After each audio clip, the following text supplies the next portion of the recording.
whawhitai pe te whawhitai he aho pe mono whakakoloa. Koe whakakoloa ka ki mau tolo koe whainga maari, ke mau ki whanongoa i aho o wholofola, ke whai ho mau wako ne kina, whai ho mau hino i, pe hoko koe māma ke tū holu ke he laka ko mau whai, moe whanonga, moe pirikimi ko mau whai he māmani ko ni ke au sia i tāni ko mau whanonga ki ai. Hanga mua e ki o whakarea mua hoko ngututu ani, ke hoko e rea whai ko hange esi pe, ai ako tohi tapu ko mau whai ko hange esi, ko hakoto nge esi pe, kai hoko he lau maaria mo oni mo to tonu ke hanga he lau maaria maoni oni o alasi, anga he lau maaria ko to alasi ho mau loto e mau whanongoa a ho o wholofola iki. Tokoni a si kau malanga, tokoni a si kau wakonak ko to ape, tokoni a ki mau tau kau whanongo malanga, ka mai si a si whakakaristiane ko to ape, o whongi ho mau lau maaria, whakamagalohi ho mau lau maaria ho mau whiohi, ka mo mau wā tauhi o mau wā COVID-19 te mai a whiona. Tā pekina ngai wholofola a koin me mau proklama ako tohi tap, tā pekina si ngai loto whare koto a pē, si ngai tamai, si ngai whae, whangato whawhine, whangato ko, si mau whanau, nau tolu koto a pē mea mai o pē, a tahapa me mau proklama e whiaf koin, wā whao si suklais ka ko mau wha mo ui, e meni. Tā peki he a whia o tuai ho tau loto ngā, Pako kore peke u hufanga to ai pe ngahi whakatapu ko toa pe to wā whaki atu. Ka me tau poro kalama hako tohi tapu whakawike ai platform e tau pe mokoi sisu.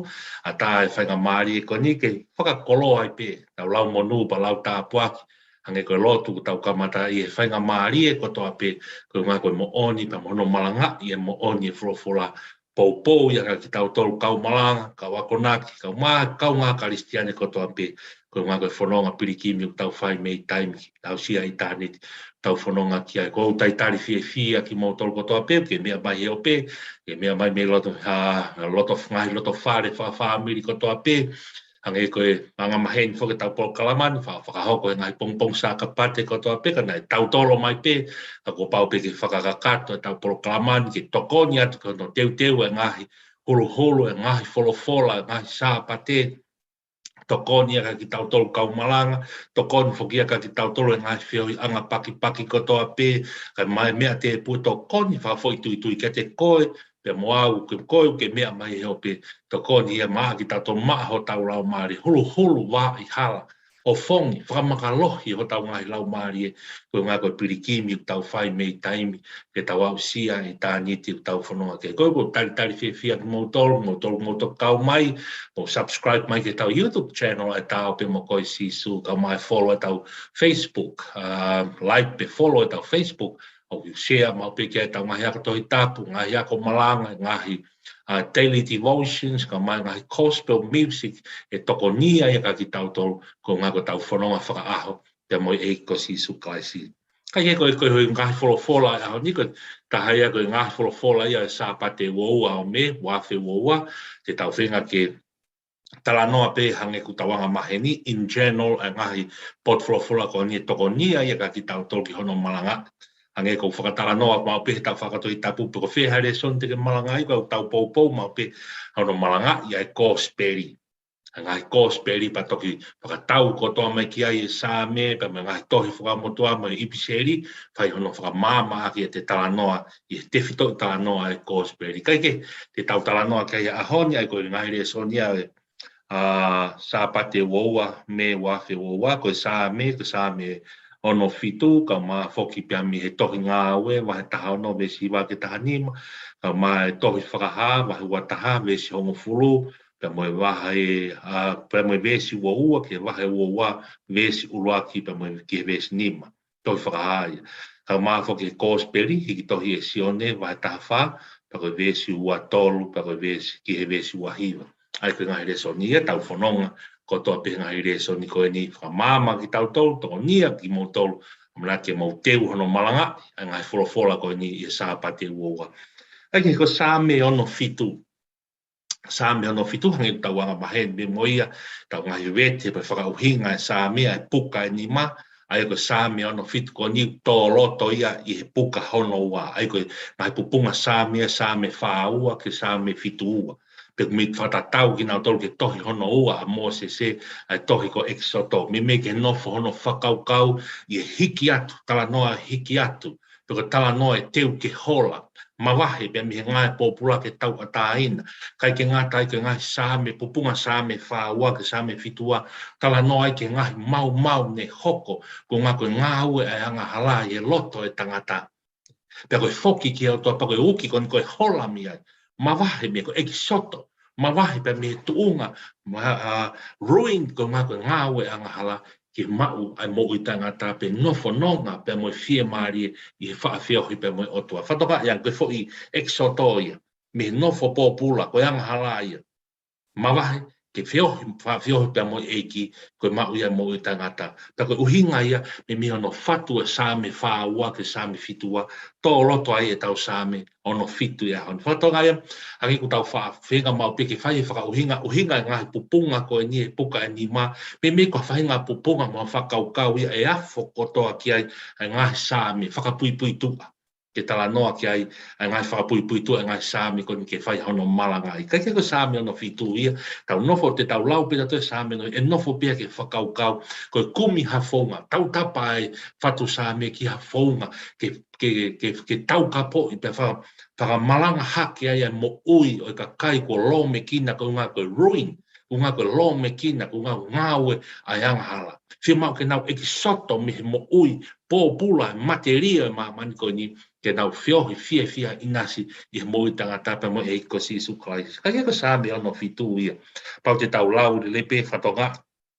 Wai ki tohi i tāle ki orunga oa hanga ko whapōpō mau pe lau koe e ngai sāme. Mana tui ko ki tohi i tāle ki orunga koe vesi ula kia he tohi tapu whakahe pelu.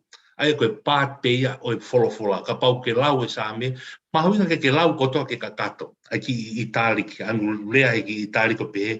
Koe pure o e hiwa ke whai mo mea whaka here whilo koe sāme hiwa. Koe vesi ula kia i he tohi tapu whakahe pelu.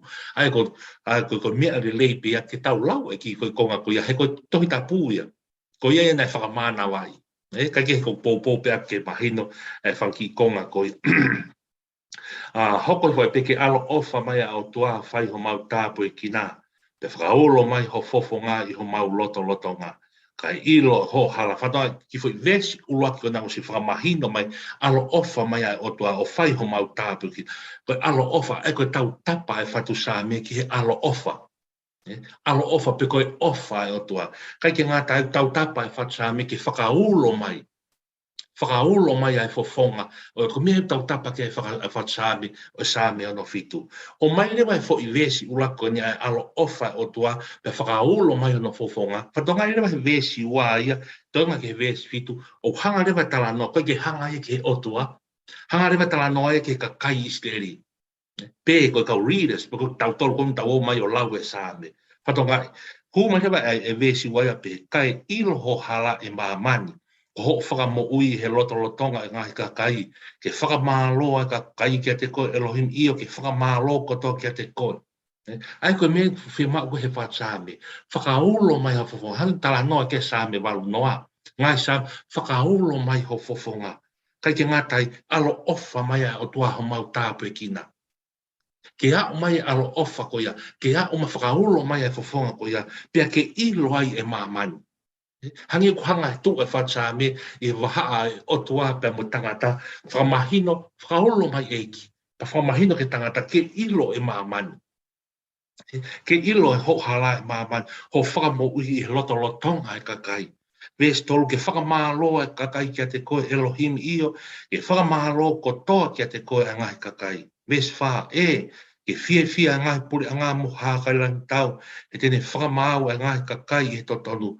Te koe ngāhi ka kai o māmani te ke taki ki nau tolu. Ves ni ma, ke whakamālo a ngāhi ka kai kia te koe Elohimi io. Ke whakamālo kia te koe e ngāhi ka kai. Ko fua ki he kere hono fua e tāpua ki nau tolu. Ki tau tolu e Elohimi ko tau otua. Ves fitu e tāpua ki tau tolu e Elohimi pe apasia ke teia e ngāhi ngata anga o māmani. Hanga tau whakatala noa, pupunga sāme whāua ke sāme fitua, no foia i he whakaukau e whenga e hanga halaka ni hanga mo ruin he hanga halai mo ui ai tangata.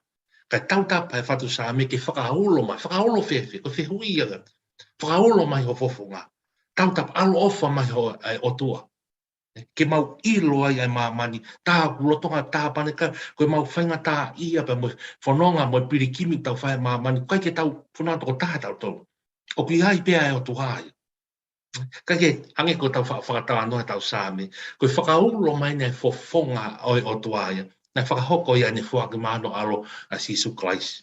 E kai ke tau te fulawa ki tau toke whakamatala e fuakama motu a, kai ke ngā i whainga nau o e whaunga whakaulo mai moe ofa ai o tua ki whahinga tangata. Pau peke tau ako toka Sisu Christ. Koe alo ofa mai ai o tua.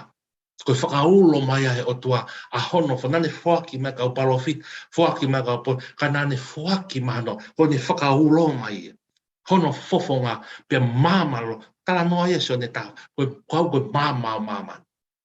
Gospeli. Koe whakaulo mai he otua hono fofonga ki mamani, nane fuaki hono alo. Fuaki hono tātā pekia, toi tū he funga e kolosi. Toi tū pe mi whai toka, whakamahi kua olo ai mama ko ia. Koe hoko rewa ia he wesiwa. Koe ilo e mamani ai hala. Ko una ko sisu. Moi whakamo ui he lotonga e kakai. Whakamo ui ai otua. Na e a fio ia tāpane kare he lotonga tangata. E hia ko Sisu Christ. Ko sa mea no fitu ia. Sa mea tau tapa ke ulo mai pa mo alo ofa o tua ke whakahauwhi, pa whakamālanga haki a ki tau tolu e whahinga tangata mi he ngāwe ai angahala. Ko wesi ko maari ia wesi wa ke ilo ho hala e mamani mo ho o whakamo ui i he lotonga e ngahi kakai. Tau ke tau whanonga toko taha ki tau tolu.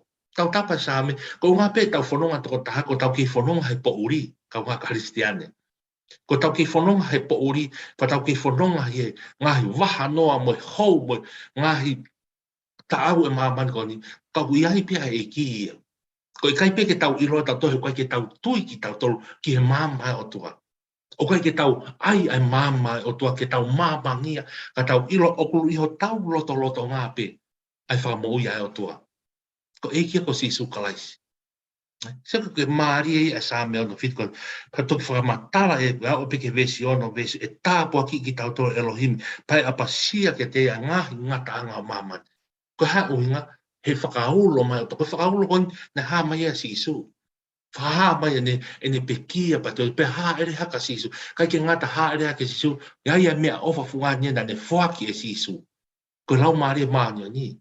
Lau maari maani ni o yafi, tala noa ke himi a wesi le na whawhawhi, hau ko yafi, keina mau ngahi loto horin, hau o whakamaa, hau, lau maria, koe mama ko iai, koe mama, koe huelo, koe ai nia tau whi a ao mai, koe whakaulo mai ai fofonga atua, sa meo ha fitu pe te lava, sa meo no fitu, tala noa ia lau maria ni. Kai ke ngata whakaura hoko maha Sisu, pa koe hare haka Sisu ia. Ka te whaki mai me ko lau maare maane, ko ia hoe loi, ko lau maare maane unde whakahino hino tauto, te tauto ki hoko ke kōsperi. Lau maare maane unde whakahino hino ki tauto, ki ngāwe ne whai e si, ko ia une whakaholo e māma ai o tuaha tau lotonga. Pai ke tau auto ko taha tato, pai ke kāo po uri ta, he koe māma e lau maare maane ni, o kune tāpane kāre o tau lotonga. O kune heni, mea te ki tauto. Ai huelo e lau mare mada.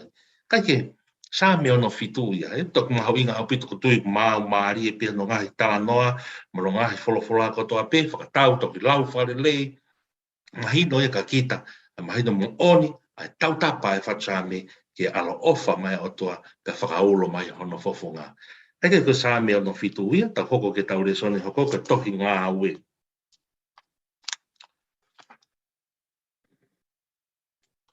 Tohi ngā aue, pa koe mahe taha ono, pa koe vesi hiwa ki taha nima, vesi hiwa ki taha nima. Ngā aue vai taha ono, vesi hiwa ki taha nima.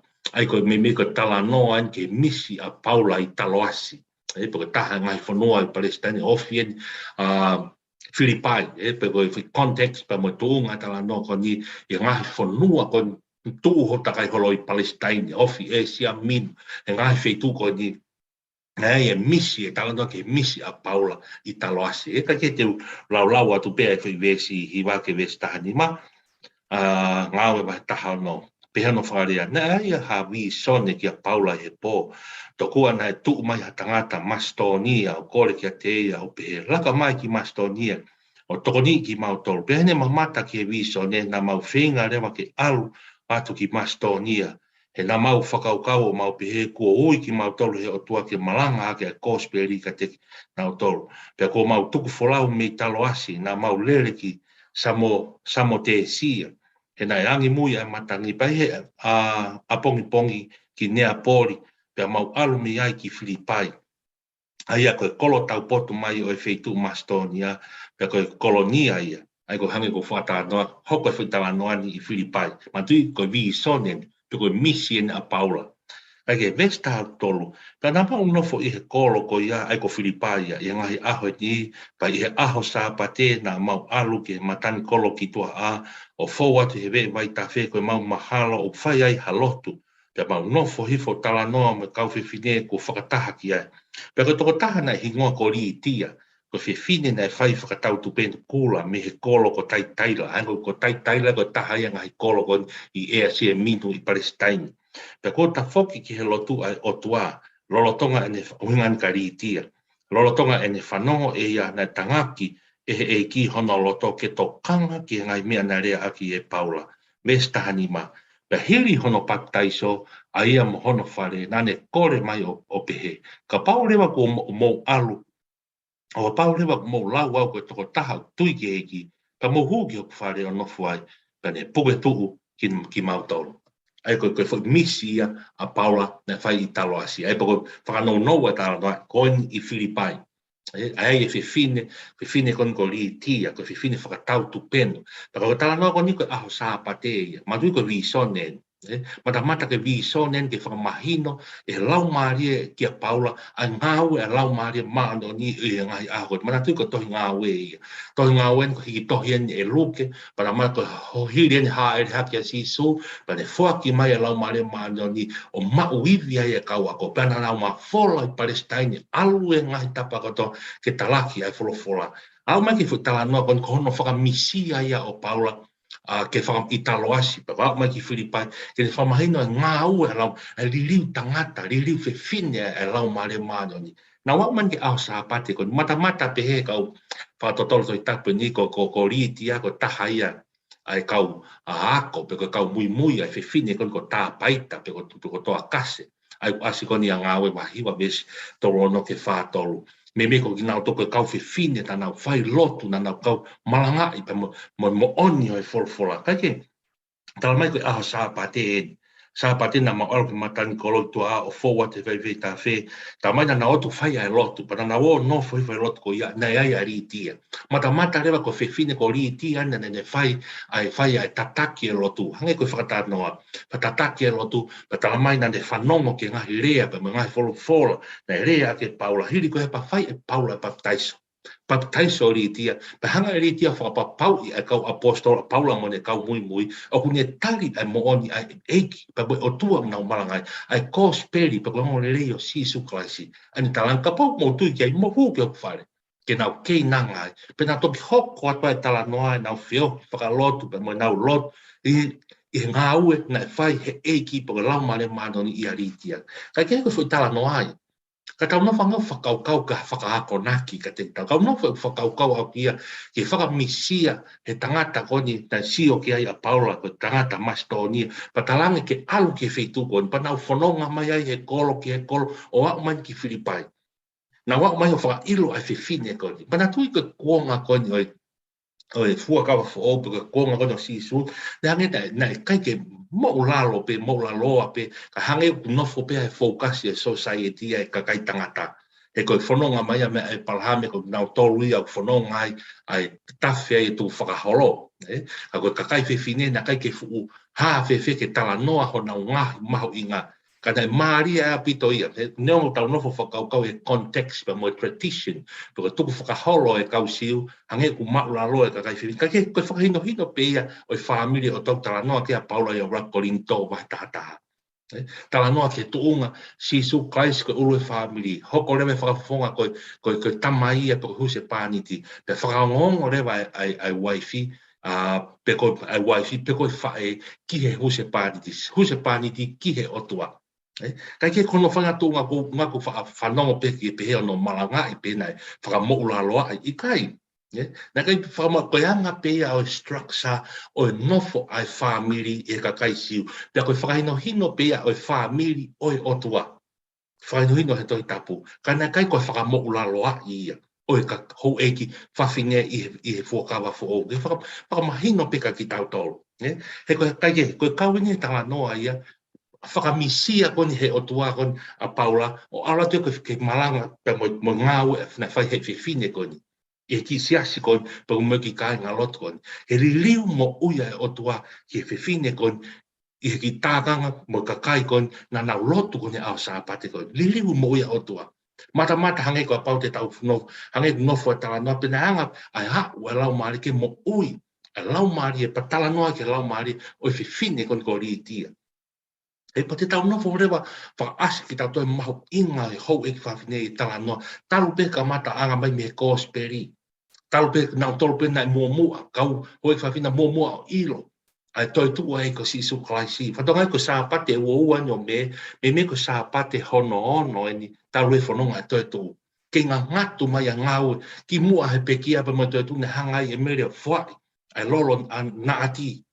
E ve va e toko kere o siso kamata fonong ai asi kon ai ho e fafine e na faka mau inga ngai koloa mo ngai tapa mau inga o mo uia e ko siso klaisi maman na faka highlight ia e mo uia fa e por mo uia ha fafine ha mai ke tala do faka misia e oni ke fe kaua paula ke alu ki filipai ke ne ilo ai lotu mo oni pa mo no papi taiso ri tia kon ai fe fine kon mate ki lotu kon e ne tui he eko si suklai, pa ne whakamahino ke kakai kia paula pa mo ne kawa ko io, o ko tari a eko si, o ko tari mo oni ngā pa ngāue a lau mare mana I hene mo ui. Ka te au koe ako nā kia, poko tala noa ia ngāue wahe taha o no vesi hiwa ke ta, whekau aki, pa mo kakai whiwi, kau whiwhini koe kau helo ia e fōkau fō Taka ia na nau tō hake, hau e ki whawhine ko na nau tō hake, o whakamo oni e ngāu e lau mai, nau tōru na nau whongi mai tō tū e ko si su klaisi. Nau tōru pena tō he lalo kolosi o ma mata hake, pa wholofola tama koe na hau whae koe na hau tama. Ke hu i e mau inga whae, pa ngai tala noa ki ai puna ke, e tohe taha ngai himia ai saspresiri ana. Ke ngai hoe tō kang ki he mo ui ke tauhi, homo ui taria e ko si su klaisi na ke whae ki a hau. Ko tui ke koe highlight ia he tala noa mo misi he tohi ngā koe ni ai whiwhine koe ni koe mātia ki loto ka ne tari pa ne pap tais e paula ai lau mare maano ni ki hene mo ui pera ne mātia ki e mo ni a loto. Whiwhine a ko li tia tohi ngā ue wai tahano. Kai toki lau whalau te lau ngai vesi hoko hifo ves tahano whanonga ke ose wai koe maari atu ai ngahi tala noa koe ni whikawaki pa moe asi ai ngahi kau whiwhine koe ni I tohi tapu e nau tuu o tau kawe ai mo oni koe koe ngā koe ngāu e lau maare maano ni I nau ngahi mo ui. A tau hoko ki here soni hono tolu, ai koe tohi whakaha ua taha, pa koe vesi hongo fulu, pa moe vesi ua ki he wahe ua vesi ula ki he nima. Mana tui hange ko tau talanoa na tau talanoa mai pehpete tohi whakaha, ko tohi ani kui koe apocalyptic, pe koe tohi tatala pulonga. Ko ngā pulonga ia na e whakapui pe na whakapulou ia me he ais pe moe ngai fofonga e tangata. Tau te whito ke konga koe ni e whamaawa ia māmani, pe moe pureanga koe koe pureanga o he wani. Koe pure anga koni o hewan, nei koe puruna ai puronga ia ka te tau, na kai ke ilo hataha ia, hange koni tāno he kospe, nea upe ke wholofola sisu, I hono tōnga whakatanga tai pēsi, na amoe alo, kai ke ilo ke taipi aho e whakamau. Taka noa whaka sisu ki hono konga tangata. Pea whakamahi koe tohi koe konga ia, na kai ke misi, pe ke ilo ke tangata, ka koani ko tatala e puronga e ko ia. Tatala e hai, tatala pe iko si suklai, ne whaia ke sione I motu maka I pāti mosi. O kai ke ngata he tohi whakaha, ngahi kōsperi, ka mai tohi tānia la, tala noa kai ko hame a motu aia. Os talanoa ko tope folfola ke tatala e pulonga ko ia ke mlawa e tangata o whakaukau mo mamata ke pure anga o tua ai au tau tu nuku ki ai ai au tau whanonga ni ke au ke kuanga os tatala ia ke tau lawa o sio ke e taimi ko ia ke kuanga ko ia aho e whakamaua mamani ia e pure anga ko he wani ia e whakume pure anga ko he e mea ke whamahino ki tau tō pia koe ngahi whakatātā pa me ngahi heriaki ngahi picture o e tohi whakaha kono whakauhinga kotoa ki nao tolu ke lava ke tau sio mo mamata atu ke ngahi mea e hoko amui. Hiri te tau pekia po aho e whakamaawa ia mamani, aho te tau toe tu wa i o kaunga kau moki nao tolu i e pule anga tua. Kai ke, ai koe whakaosi e ne tohi whakaha wahe ua taha. Whahawa he ua taha pa koe vesi hongo fulu, ki mea ke vesi ua ua, ki wahe ua vesi ua ke nima. Ai koe me mega whakaha ua taha, whakaha ua, koe whai mamata pea a sione ki loto langi. Mea ko tota mai e whahua tanaua kai halangi fo o, ha whanua fo o, ne more a uaki langi, more a uaki whanua, kai ke kei tu ua tahi patamaina wa kai ke kolotatu. Ai koe fofonga ia sione ki ngai tala noa o loto la, koe tala noa ia o loto la. Ai pure anga ko teu he o tua mā ki nau tolde.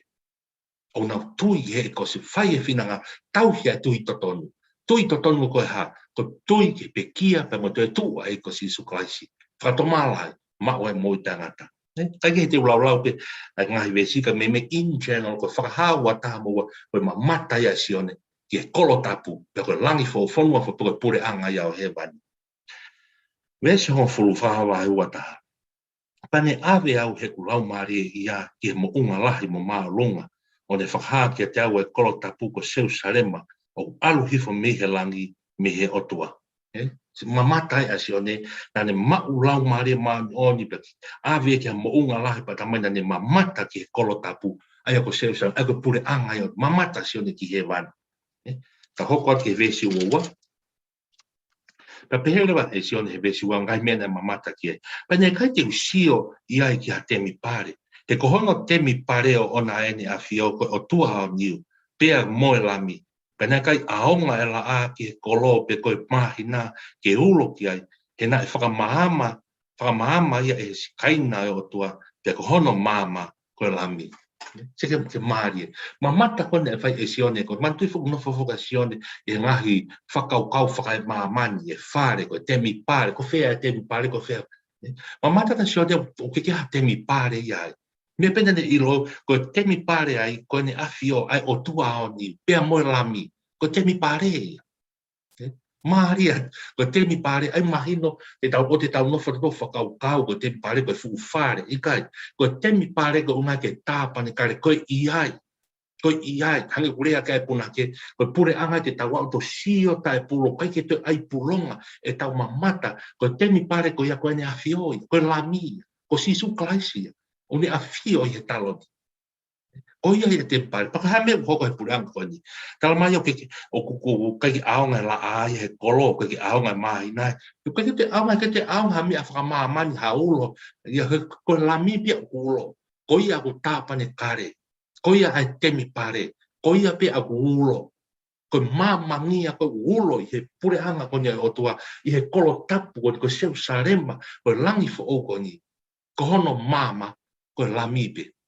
Ai au skaina pe olo mana mata ke tau no whakaukau e olo ia lau mare maani ai kou tala noa ke sa me ono fitu kore whatsapi whakaulo mai ho fofonga koe mamai mama whakaulo mai fofonga me i loto langi koe mamai koe ane si o ke sione i loto langi he koe mama koe ia ai koe aloi se ke whetau tau laki ai fola sa me wa fitu wa me ke sione taha wha tala no koe e mama mamani Kau koe mama, e tō holo koe laka koe mama ia.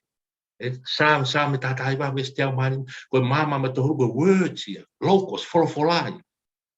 Ha ui ke mama loto langina e sio kia sione, koe mama koe lami pia. Ani kou tala noa peke wholofola. Ka whakamahino ka ki tau tau mea se nes ke whakaha, tala noa ko tō koneki ko tō aping nau tō, pe whakamahino e mo oni, e mo ui ko tau atua, pe mo oni e rea e ko tō e wholofola. Koe fo mo oni kotoa. Ko te kai peke, ko tau tolu pia, kai ke tau tui ki mo oni pa mo tonu ko ia. Sai, pia, arufu hea ke vesi wa wha, pia haere ka kai, te ke mau whanga maari, to lau hifo vesi wa wha, vesi wa nim, ke tala noa katoa, hau ke vesi wa whita mai, pe whitu ia ko ni, ko pure anga ia ko ni, au ku ulo, pia tāpane kare, pia tempare o tua, he kai au pito hu kia ha mo moi, mea ta tau, ai whai whari ria, te oku loi, ngata pia te kina tolu kua tohi, i he tohi o mo ui ai lami. Ko nau hingoa, o ki nau tolu ko te nau o maku, ai kolo tapu ko ni, ai pure anga ko ni, ai pure anga ko no tempare ko o tua pe mo lami. Ai pure anga ko te ha mamai, ko lami pe hono mama. Ko ki nau to he kai ke lava alu ki ai hata tau, a whakari e ria, peha loi, ma ngahi nau na ko ki nau tolu pe, o ku tohi o nau hingoa tohi o mo ui. Pea koe whihu ke tātou, e tohi whewhe ho tau ingoa e tohi o mo ui. Ko tohi o tau ingoa, aki e tau tui ki he pekia, pea mo toi tu ai ko sukalais. Tā noa ke a paula ke kakai loma. Lea aki hongo tu, tui aki holoto, te ke mau ai mo ui. Tohi o tau ingoa he tohi o mo ui.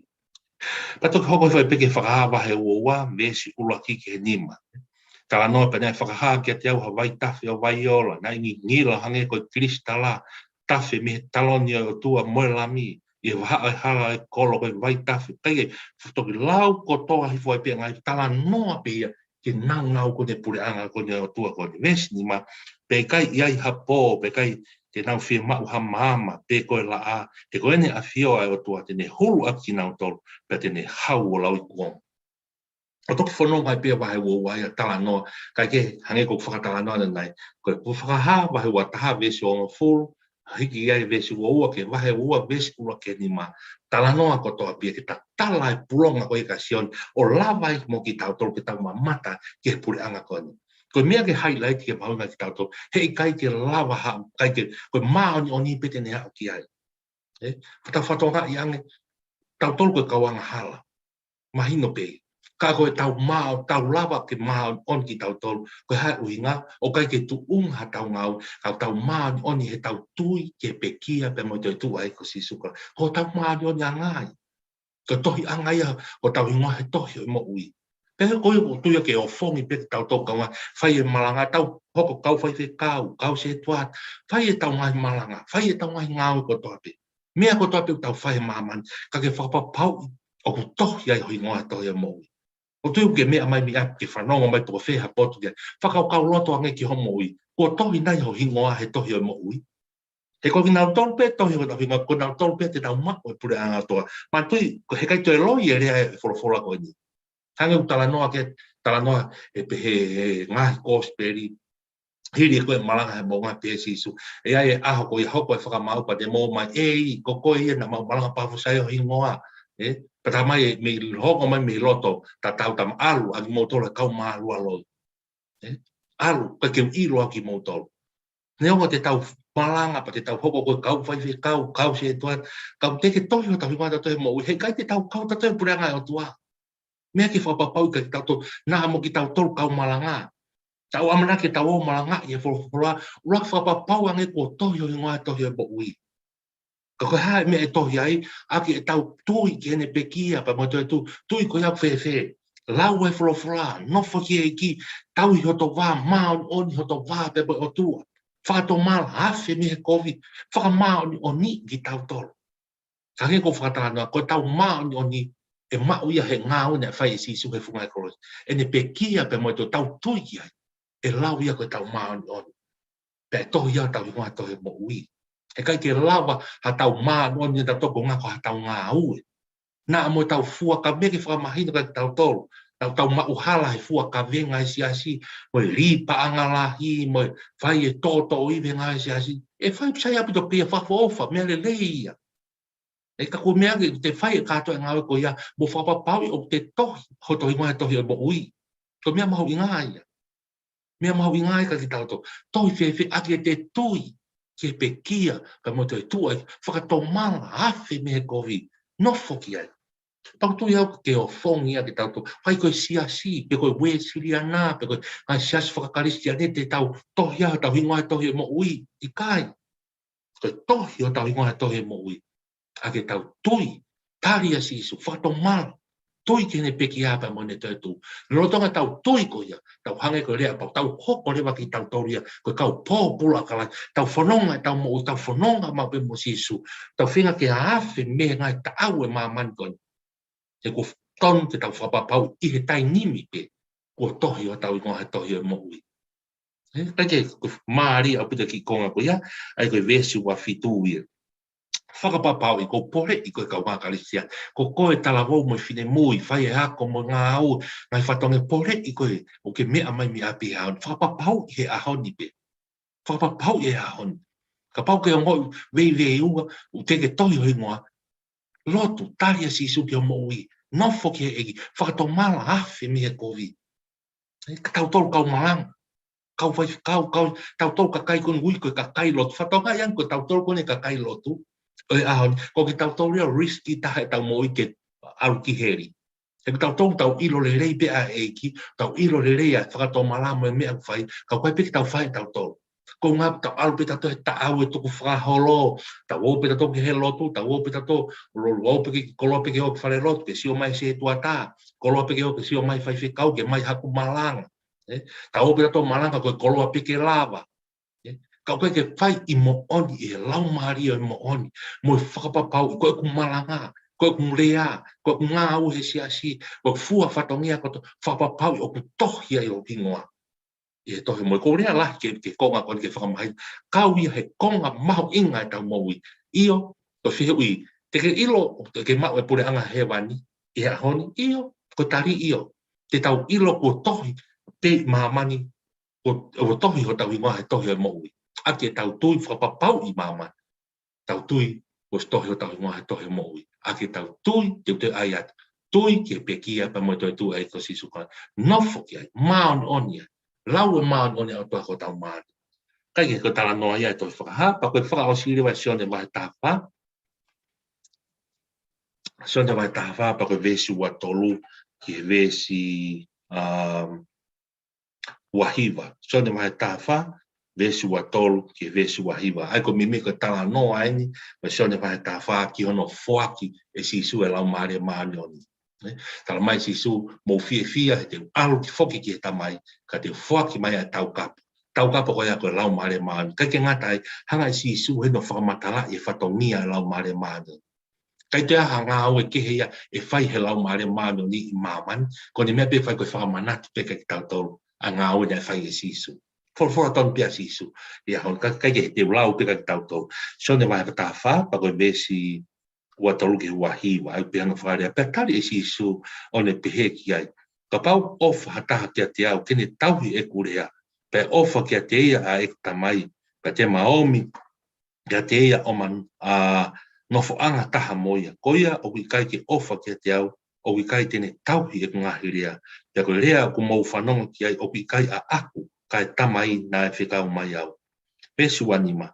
Koe ngahi me an ko tālatu i he ku kei i a teke motolu, ka koe tau kapo, koe lau maari e māno ni aia e whikau mai e tamai i hoku hingoa, koe toko taha ko ia tene hako ki a teke motolu ai mea kotoa pe. Pe tene whakamanatu ki a teke motolu ai mea kotoa pe, ko urea aki ki a teke motolu. E hanga whakataha noi. Mea kotoa pe nei wholofola, mea kotoa pe nei whai e sisu. Koe ngāwe a lau maari e māno, koe hao whakamanatu ki tau tau. Ai o tau mana tu i he ahon, ai tau pekia, pe mo tu mo tau mafan, ko ngā koe ngāwe mai lau mare mani o ni. O whakamafan na i tau tolu, ke tau mana tu i e tāta a sisu, mana tu i ne pekia, mana tu i ne koia i whakaman, koia e te tau mauai, ai mo i o tangata. Mesu a fitu, ko e ku alwe ni kau tuku ha fia maari ka te motolu, ko fia maari a ako o ko whaki ka te motolu, o i kai hange koe whaki a mamani, ai o whaki ka te motolu. O ana tō ke puputu ho moloto uma aha ne mana wahe. Ne mou whanongo ki e ku pehe atu, ko aloni ka hau ke te motolu. Ka ne mou ofa ki a te au pehe te mou fia i e ku alu ki e tamai, ko hi o ku lahi e tamai i a te au. Pea ko talani ki a te ki motolu i te eki ke hoko, ko hi o ka hoko mai ke motui. Tala noa ia o lau maare maani o ni. E toke heange ngai tala no whikawa hanga he ki e si su whakamahino ki ai, ko ngāwe ko toa ko ni ne whai hau me tamai. ai ko tala noa nia I misi e tolu tahaki o tua, te ria na tau confuse ai. Ka whakamahino ka tau tana hoko masi ko no tangata ani, na ho te tala noa ki hono otua, ko tamai ia. Ka koe ngawe ko toa whai ko toa, ne whake ki whai he ka kano, pe whai pihe sino tangata, mea ko toa pe ne whai I lau maari, mea ki whakamahino ka tau tau, ne whai I he tama, koe mea ko toa pe, hangi tala noa e sisu, whai ko toa pe mea tama, koe mea whai I lau maari, ne kai koe mea e ka kano, pe koe uhinga maari ia, ne ha ere haka hoko mai a lau maari, he koe mea ko toa pe tau whai, koe whai I lau maari, koe mea koe kakano, tala noa pe kai furufura kakano, koe ko a auha, ka koe lau mea tō I lau maari, koe mou tangata. Whatonga ia whetū kua ki kone a tala noa si suke te ia, pe moi tamai pe moi, koe mea ke whakamahino a tau tō whakamawahe wahei, a kakano, moi materie, moi mamani koni, pea moi la mea o lau maari, koe mea ia o langi. Uhinga ia ne haha ere haki, kai hoko mai a lau maari, kai te aha ngawi kehe ia lau maari, e whai, koni whakamanat peka ki tau tō e pekia, pe moi te tu ai ko sisu, koni whakamanat ki tau tō koe tohi ho tau ingoa, e tohi e boui, aki e tau tui ki e pekia pa moi toi tu ai ko sisu klasi. Ka te au ko tala noa pia e sone tāwha, au whakamahu inga ka ki tau tau. Hoko mai ko tau kapo. Tala noa ke wholofula ko hufia whai he lau maria ka ki tau whai ake ngai tangi mo to, me ngai ria. E ni hanga hufia ki tau tau ko ngai ko ngai hanga hanga au tau tō moloto ai. E ma, ko ngai awe ai lau maria maa. Lau maria maa hanga miti hei ta tu hoi waha o tua pe mo tangata ke whakamore morea pe hufia pa whakamore more I ki tau tau ki he raft pe koe whakamau pe moi mālohi me ka kaha hau hawa o tua ka koe lau maria maa noni ai nia ku te tāpane kare te tau tau lau maria maa noni tara noa ka sāme ono fitu ai nuku ulo I ho tau loto lotonga ku te tāpane kare o tau loto o kui hengi lau maria maa noni hon iwi moi mawhai koe whai atu e lotu moi malanga pa ko tui ke whakaloto lai tau whai e malanga ko toa hange koe ngahi mi tala noa whakamalanga pe maarie ke pe tala noa e malanga maarie moi malanga o whakalau maarie malanga maarie tō atu e vete ia moi mea koe ngahi whakaoinga ka koe ke hongo I tachi whakalau maarie o ke he pia mi malanga te whai he malanga mo te wahe whakalau maarie o kuongo mai ongo whewhe mai kafo ho tau loto Nyanga o songo, nyanga saun, nyanga ngau hiki tau tolu, ke tau ngau tau kafo I whanongo ke whako ngau e lau mare mani. Pako tui koe o whongia ki tau tolu, so ne mai tā whaia, mahino pe tau toko e lau mari, koe whakawhia, koe whia mari. Tala mai e sisu, o te mo puputu, o te mo manawahe, o te mo loto si, he kuia te tau tolu e lau mare mani oni. Whakaloto lahi ia. Tā mai te ia te tau to te tau o malanga ia whorwhaka. He te tau tolu e lau maari maani. O au ke ngata anga e maamani. Koe maari ia e whorwhora koe. Mahino ai tato ha ere haka sisu. Ai whetongi mai lau maari. Ai a koe lau maari maani o nien. Tau whanonga. Tange koe whaosi o vesi wahiwa. Hoko ko toa e ngahi mea koe ni. Ho tau whetau laki anga, ho tau kakano whakamateria ko pe moe lau maare maani o ni, pe moe whaki mai he tamai, mea ofa mai tamai, e hoko ko toa ia ko ngā ke tau tui. Ko tau whetau laki anga mo ia, ko e tau tui.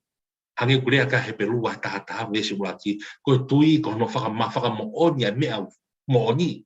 Ko tui ko no whakasino mai ai mea na tai haa, ko tui. Hanga rewa he tui o whakamahino, whakamoon, whakawhetau laki tau toki ngā ue lau maare maare. Niongo koe ke tau mamata e rua, ko tala noa koe rea ia, whakahe peru, whakakarisi o lau maare maare. Hanga e peha tu o te matangi, pe ki tau iro ne hau, mo ne angi ki whe. Ka kone lawe mai o tau loto mo tau lau maare, tau manatu ai, ki pekia, mo toi tū, mo ngā ue ko toa pena whai e ko si sukai si maa ki tau tau. Whatau wange kwa te tau aku toi tāpui ao ni, nai tala noa e ahon sāme ono fitu, whakaulo mai whawhonga ko whaulo koe la, whai ia si sukai, haere ka si sukai lau mare maani o ni. Ngā ue kone whai e ngā ue wahe taha ono, e whine kone ko li tia, na ne talang papap taiso e mo oni pa riwanga ne mo ui. Nofo talaki ai wholwhola eki, ngā ue mai tahano. Toi whakahawa tahatala mai ko loto langi a koe hano māma ana. Koe te aonga la aia pa moe mahina. No māma ana koe la mi. Ain koe nai kore ki ai sāme no fitu. Ke whakaulo hota. Io pane haere maha tau loto lotonga. Ta koe māma koe au tau kei whanonga moe ngai ahon. Koe lo māma koe lau maare maani o nia. Koe tau whetau lapu moe a kau ngā karistiane. tau whai pi he tau tui, e tau whanonga o tau whai. Ka ke whatawange a ua to e profola koni, whai e tau toi tape, whatawange lau mare maano ni, e alasi ho mo ngahi loto koto ape, mo tolu sing hai tamai, sing hai whae, kau malanga, tau tōpa wako naki, ngahi tamai, ngahi tau ngahi foha, ngahi o whiwhine, tau whanau, e tāpua ka whakamonu ia, e liringi e lau maari au tānoa kai tohi a soeni, ngahi kōnga whakaosi e liringi e lau maari e mānoni, pe tuu e tau whanau o palofisai, tau talaki e mon, ka neongo ia, mana tui e te malohi pepa mo te woro mo ne ngahi o i, malohi pe ngahi te woro ne ngahi, e lau maari e te woro ne a whei, kene o whei ki tau toke tau te he ngahi, mea mau taime māman koni, ka ke tau whatoa ngai, ko wawe whakamau, kōnga whakaosim tau, wawe whakamau, whapapau i haoni, ngāwe mai lau mare mani, ko tohi o tau ingoa, i tohi o moui. Tāu pekina si ngahi lau mare, ko toa pē, si kau malanga, tāu pekina ki mau tolu whataha mo i wholofola, whapapau i mau moui, e mau tui ke pekia pa mo toi tu e ko sisu klaisi, ngāwe mai lau mare mani, o whonge mau moui, ke whapapau i haoni, ko tohi pe o mau ingoa he tohi o moui. Tāu pe kina ki nau tolu ko toa pe mea mai he o pe, maa e poro kalama ko toi tap, tāu pe mo ko sisu, wafa sisu Christ ka o mau wha moui. Amen. Whakawhi a tue pek mo tolu, ngai whainga maari e mo mea mai, hoko te tau ngahi a toi tap, a muyang, ka mai tau ngahi a ko malang, hake ko whakatala ka nina teke ke kau mai, subscribe mai ke YouTube, a tāu pe mo ko sisu, subscribe mai, mui mai, e ngahi malanga, mo tau ngahi a ko tohi tap ko toa pe, ka mai ngahi poro kalama ko to ao ngai ke tau tolu, ke whakapapau i e wafa sisu klaisi, ko tohi o tau ingoa, i he tohi o mo ui. Malo ma moe, malo a pito mo mea mai, mo mea